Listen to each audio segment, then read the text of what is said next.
Hello అండి, welcome back to my channel ఇట్లు మీ వరలక్ష్మి.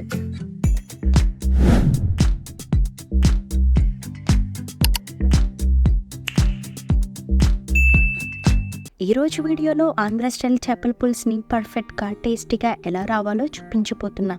చాలా ఈజీగా పర్ఫెక్ట్ ట్రెడిషనల్ మెథడ్లో చేస్తున్నా.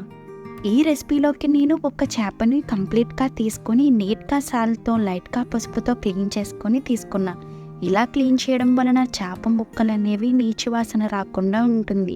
ఈ చేప ముక్కల్ని పక్కన పెట్టేసుకోండి. ఇప్పుడు ఒక మిక్సీ జార్ తీసుకొని ఇందులోకి 6 నుంచి 9 వెల్లుల్లిపాయలు, అలాగే 1 టేబుల్ స్పూన్ గసగసాలు, 1/2 టేబుల్ స్పూన్ జీలకర్ర, 1/2 టేబుల్ స్పూన్ ధనియాలు తీసుకొని ఇందులోకి కొంచెం వాటర్ యాడ్ చేసుకొని మెత్తగా ఇలా చూపించిన విధంగా గ్రైండ్ చేసుకొని ఇలా బౌల్లోకి తీసుకొని పక్కన పెట్టుకోండి. ఇప్పుడు మనం తీసుకున్న చేపల క్వాంటిటీకి ఒక 50 గ్రాముల చింతపండు తీసుకొని చింతపండు మునిగేదాకా వాటర్ పోసి పక్కన పెట్టుకోండి. ఇప్పుడు స్టవ్ మీద ఒక వెడల్పుగా ఉన్న ప్యాన్ పెట్టుకోవాలి. ఇప్పుడు ఇందులోకి 2 to 4 స్పూన్స్ దాకా ఆయిల్ వేసుకొని కొంచెం సాల్ట్ అలాగే కొంచెం పసుపు వేసి ఆయిల్ హీట్ అవ్వాక లో ఫ్లేమ్లోనే చేప ముక్కల్ని బోత్ సైడ్స్ ఒకసారి ఆయిల్లో వేపుకోండి.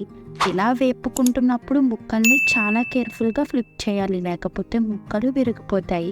ఇలా ముక్కలు కలర్ చేంజ్ అవ్వాక తీసి పక్కన పెట్టుకోండి. ఇప్పుడు ఇదే ప్యాన్లో సన్నగా కట్ చేసుకున్న 3 నుంచి 4 ఉల్లిపాయలు, అలాగే 4 పచ్చిమిరకాయలు, అలాగే కరివేపాకు ఆయిల్లో వేసుకొని కొంచెం ఆనియన్స్ కలర్ చేంజ్ అవ్వాక ముందుగా వేపుకున్న ముక్కల్ని ఒకటిగా యాడ్ చేసుకోండి. ఇలా ముక్కల్ని పేర్చుకున్నాక మీరు తినే కారాన్ని బట్టి కారం యాడ్ చేసుకోండి. నార్మల్గా చేపల పులుసులోకి కారం ఎక్కువే పడుతుంది.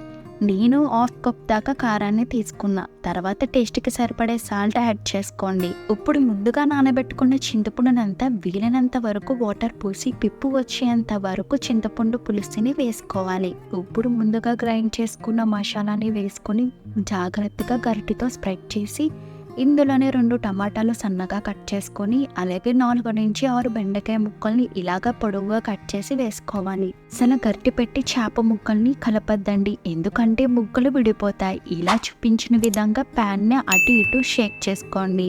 ఫైనల్గా ఇప్పుడు కారం సాల్ట్ని టేస్ట్కి తగ్గట్టు అడ్జస్ట్ చేసుకోండి. తర్వాత మీడియం ఫ్లేమ్లో మూత పెట్టి కుక్ చేసుకోవాలి. ఇలా 15 మినిట్స్ మీడియం ఫ్లేమ్లో కుక్ చేసుకుంటుంటే ఈ గ్యాప్లోనే మనకు గుమగుమలాడే స్మెల్ అయితే వస్తుందండి.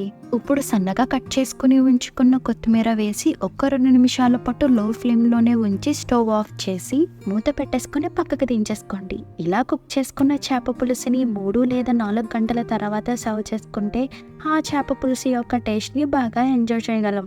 ఈసారి మీరు ఆంధ్ర స్టైల్ చేపల పులుసు ట్రై చేయాలనుకుంటే ఇలా మసాలాలు యూజ్ చేసి ట్రై చేయండి, చాలా బాగుంటుంది.